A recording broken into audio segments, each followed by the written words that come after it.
அரசு துறைகளின் பட்டியல் பழங்குடியினருக்கான பின்னடைவு, காலி பணியிடங்களை நிரப்ப வேண்டும். மாநகராட்சி, நகராட்சி, பேரூராட்சிகளில் தூய்மை பணிகள் மேற்கொள்ளும் பணியாளர்கள் அனைவரையும் ஒப்பந்த அடிப்படையில் நியமனம் செய்வதை ரத்து செய்ய வேண்டும் என 5 அம்ச கோரிக்கைகளை வலியுறுத்தி விழுப்புரம் நகராட்சி திடலில் அரசு ஊழியர் ஐக்கிய பேரவையின் கவன ஆர்ப்பாட்டத்தில் ஈடுபட்டனர்.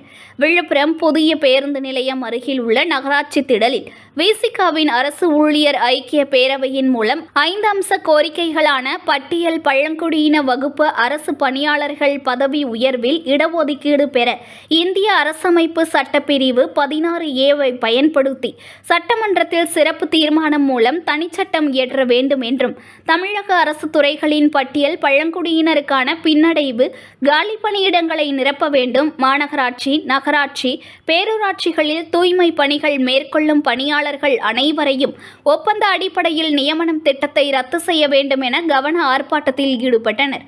ஆர்ப்பாட்டத்தில் ஈடுபட்ட 100க்கும் மேற்பட்ட அரசு ஊழியர் ஐக்கிய பேரவையின் ஐக்கிய பேரவையை அங்கீகாரம் செய்திட வேண்டும் எனவும், பழைய ஓய்வூதிய திட்டத்தினை அமல்படுத்த வேண்டும் என தமிழக அரசுக்கு எதிராக கண்டன கோஷங்களை எழுப்பினர். News1 தமிழை லைக் பண்ணுங்க, கமெண்ட் பண்ணுங்க, ஷேர் பண்ணுங்க, மறக்காம சப்ஸ்கிரைப் பண்ணுங்க.